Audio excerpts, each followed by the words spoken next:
अस्सलाम वालेकुम नाजरीन, इंसान के नाम के साथ नसरीन आफ्ताब।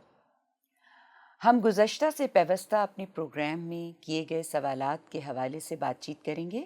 स्टूडियो में मेरे साथ तशरीफ़ रखते हैं रफ़ी मुफ्ती साहब। पिछली दफ़ा हमने औरत और मर्द के माबैन ताल्लुक़ और तवाज़न के हवाले से बातचीत की थी, और उसमें कुछ कॉर्नर से ये एतराज़ आया कि मियाँ और बीवी के ताल्लुक़ के हवाले से आपने बताया कि मर्द को अल्लाह ने बरतर और औरत को कमतर पोजीशन दी है।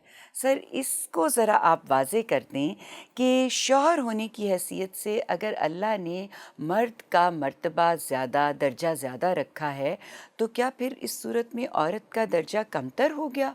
ये क्या सूरत हाल है? सोसाइटी में ऐसा समझा जाता है कि मर्द औरतों से बरतर हैं, और इसी को फिर इस तरह लिया जाता है कि शौहर बरतर है बीवी से। बरतर के लफ्ज़ के मुकाबल में बीवी के लिए कमतर का बोल दिया जाता है कि भी वो उसमें दर्जे में कमतर है, लेकिन लफ्ज़ का ये इस्तेमाल दुरुस्त नहीं है। ये तसव्वुर तो है ना जो लोगों ने लिया हुआ है और बग़ैर सोचे समझे लिया हुआ है।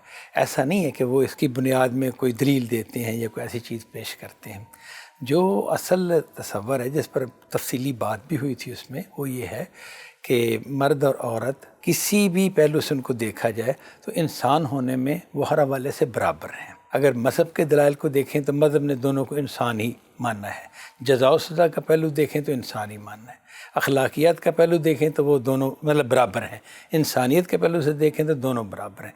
इस एतबार से दोनों में कोई फ़र्क नहीं है। जो फ़र्क है वो मर्द की एक फजीलत का है जो मियाँ बीवी के रिश्ते के हवाले से खुदा ने बयान किया। रिश्ते तो और भी है ना सर, जैसे बहन भाई का रिश्ता है, जैसे बाप बेटी का रिश्ता है, माँ बेटे का रिश्ता है। तो सर रिश्ते तो बहुत सारे हैं, तो फिर उन हवालों से भी कोई फ़र्क पड़ता है मियाँ और बीवी सब का? रिश्तों में अगर इंसान होने का पहलू ज़ेर बहस होगा तो यकसर बराबर होंगे, और अगर रिश्ते के ज़ाविये से बात हो रही होगी तो ज़ाहिर है कि बाप बेटी से बरतर जगह पर खड़ा है, माँ बेटी से बरतर जगह पर खड़ी है, माँ बेटे से भी बरतर जगह पर खड़ी है। बरतर का लफ्ज़ है उसके रिश्ते की ज़ाविये से बात। मियाँ और बीवी का जहाँ तक ताल्लुक़ है तो मियाँ पर चूँकि कुछ ज़िम्मेदारियाँ डाली गई हैं, उसे घर का निगरान बनाया गया है, तो उसे एक फ़जीलत दी गई है। उस फजीलत को हम बयान करते हुए लफ्ज़ बरतर बोल देते हैं। लफ्ज़ बरतर जब हम बोलते हैं तो इससे हमारा मुखातब ये मफ़हूम ले सकता है कि बीवी कमतर और शौहर बरतर, लेकिन ये गलत होगा, क्योंकि अगर इस तरह से हम लेंगे तो इसकी ज़द जा पड़ेगी कि शायद इंसान होने में बीवी कमतर है और इंसान होने में शौहर बरतर है। हालांकि इंसान के ज़ाविये से ये बात हो ही नहीं रही। सर, हम इसको ऐसे भी बयान कर सकते हैं, 4 लोग कंटेस्ट कर रहे हैं प्रिंसिपल के लिए और एक उनमें से सिलेक्ट हो जाता है तो बाकी 3 जो हैं वो कमतर नहीं हो जाते।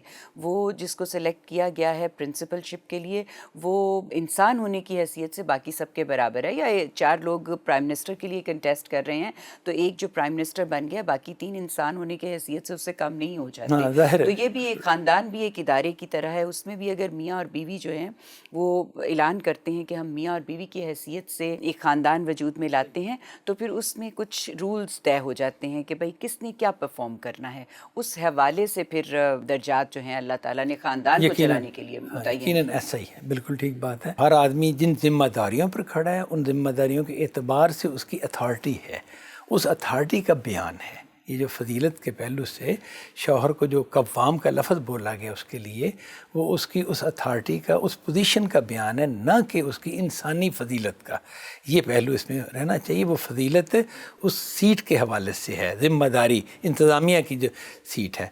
जैसे कि आपने मिसाल में बयान भी किया, कॉलेज का प्रिंसिपल है, उसकी जो सीट है वो इंसान होने के ज़ाविये से नहीं है, ज़िम्मेदारियों के ज़ाविये से है, और ज़िम्मेदारियों के ज़ाविये से वो बेशक जो उसके मातहत प्रोफेसर हैं उन पर एक बरतरी रखता है। सर, इसी से मिलता जुलता एक सवाल जाहिद इकबाल साहब ने किया है कि अल्लाह ने औरत को जो हुकूक दिए हैं सोसाइटी उसको वो हकूक़ नहीं देती। इस सिलसिले में वो फेमिनिज़म की तहरीकें और वो सारी भी इसी वजह से मेरा ख्याल है जन्म लेती हैं। जी बिल्कुल। तो इस पे आप क्या कहते हैं? हाँ, इस हवाले से ज़ाहिर है कि खुदा ने जो कुछ हकूक़ दिए हैं और या इंसान ने जो महसूस किए हैं, यानी जो भी सोचने वाले जहन हैं, मुख्तलिफ रिफॉर्मर्स जो होते हैं या फ़लासफ़ा जो हैं, انہوں نے بھی غور کیا تو انہوں نے کچھ عدم توازن محسوس کیا، مرد اور عورت کے مابین سوسائٹی میں ایسا پیدا ہو گیا ہے، کچھ رسوم و رواج ایسے ہیں یا بعض مذاہب نے ایسا تصور دے دیا ہے کہ جس کے نتیجے میں ایک نمایاں فرق مرد و عورت میں پیدا ہو گیا۔ اب اس کی وجہ سے پھر مختلف معاشروں میں ایسی تحریکیں اٹھی جن تحریکوں کا مقصد یہ تھا کہ اس حوالے سے اصلاح کی جائے کہ جو مرد اور عورت دونوں انسان ہیں اور ان کو برابری کے حقوق ملنے چاہیے۔ یہ تو بات وہ ہے کہ جو مذہب سے ہٹ کر ہم کر رہے ہیں کہ انسانوں نے بھی اصلاح کی کوشش کی ہے۔ اور آپ نے جو کہا خدا نے جو حقوق دی، جو سوال کے اندر جیسے انہوں نے پوچھا ہے، تو بے شک وہ تو بڑی واضح بات ہے کہ خدا نے حقوق دیے ہیں عورتوں کو اور مردوں کو بھی بیان کیے ہیں سارے معاملات، لیکن ہم دیکھتے ہیں کہ ہماری سوسائٹی، مسلمان سوسائٹی بھی اس کو قبول نہیں کرتی، عملاً نہیں کرتی، عملاً اور نگاہ سے دیکھتی ہے۔ ایک خرابی یہ ہے، اس طرح کی اور خرابیاں بھی بہت ہیں، مرد عورت ہی کے درمیان نہیں، مطلب ہے مزدور اور جو ہے اجر اور اجیر جسے ہم کہیں گے، ذمہ دار اور کسان جو ہے، اس کے اندر بھی بڑے کئی عدم توازن کے پہلو ہیں، ظلم کے کئی پہلو پائے جاتے ہیں۔ تو ان سب حوالوں سے ایک ہی بات ہے کہ اپنی قوم کو ہم تعلیم یافتہ بنائیں، اسے ان چیزوں سے روشناس کرائیں۔ یہ ظاہر ہے وہ لوگ کریں گے کہ جنہیں کو اس کا شعور ہو جائے، وہ چاہے کسی قوم میں 10 ہوں، 20 ہوں، 50 ہوں، 100 ہوں، ان لوگوں کو چاہیے کہ وہ قوم کے اندر ایسی تحریک اٹھائیں، ایسی تعلیم کا نظام قائم کریں جو پھر پڑھتے پڑھتے پوری قوم کو اس سے تعلیم یافتہ ایک قوم بنائے۔ تب جا کے یہ ممکن ہے کہ جس بات کو ہم مانتے ہیں اس پر عمل بھی کریں۔ جی سر، یہ ایک اور سوال ہے کہ غصے والے آدمی کو کیسے ہینڈل کیا جائے؟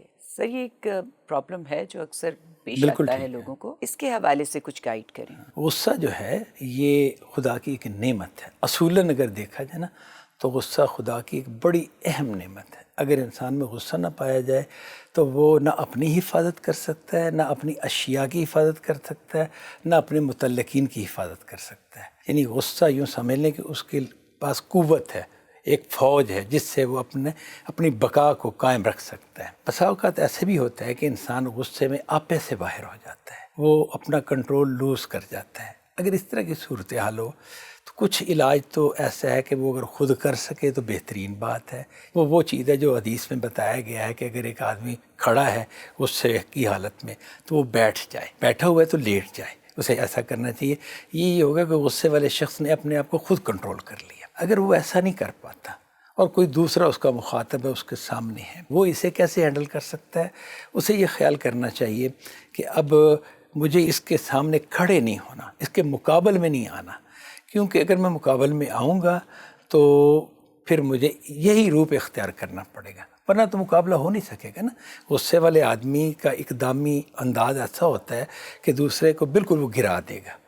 اگر دوسرا اس کے سامنے ٹھہرے گا تو یا تو گرنے کو قبول کرے، شکست کو قبول کر لے، تو اس سے تو پھر بہتر ہے کہ وہ آرام سے ہی کہے کہ جی بالکل آپ ٹھیک کہہ رہے ہیں۔ جتنا بھی ایڈجسٹ کر سکتے اسے ایڈجسٹ کرے، اس کے سامنے ٹکر لینے کے انداز میں، بحث کرنے کے انداز میں بالکل سٹینڈ نہ لے، بالکل کھڑا نہ ہو، اور گریز اگر کر سکتا ہے، گریز کو موضوع سمجھتا ہے تو وہ ٹھیک ہے، ورنہ یہ ہے کہ اسے سوچنے پر آمادہ کرے، ایسا جملہ بولے کہ جس سے اسے محسوس ہو کہ آپ کا غصہ بجا ہے۔ مثلا یہ جملہ بولا جا سکتا ہے، آپ کا غصہ بجا ہے لیکن میں بات سمجھ نہیں پایا، اگر مجھے سمجھا دیں تو آپ کی بات بہت بڑی معقول ہو سکتی ہے، آپ بہت ہی صحیح کہہ رہے ہوں گے لیکن میرا ذہن اس کو ریسیو نہیں کر پایا۔ تو اس طریقے سے اسے وہ ہینڈل کر لے گا۔ اگر اس کے لیے یہ ممکن نہ ہو کہ اسے غور و فکر پر آمادہ کرے تو پھر کسی بھی طریقے سے جو اس وقت اس کے لیے ممکن ہو سچویشن سے باہر نکل آئے۔ غصے کے حوالے سے ایک مثال دی جاتی ہے کہ غصہ آگ کی طرح ہے، اگر یہ چولہے میں ہوگا تو خیر و برکت ہے، اور اگر یہ چولہے سے باہر پھیل جاتا ہے تو پھر نقصان ہی نقصان ہے۔ بہترین مثال ہے یہ۔ جی ناظرین، امید ہے ہمارے سوال و جواب کا سلسلہ آج آپ کو پسند آیا ہوگا۔ آپ سے اجازت چاہتی ہوں، اللہ نگہبان۔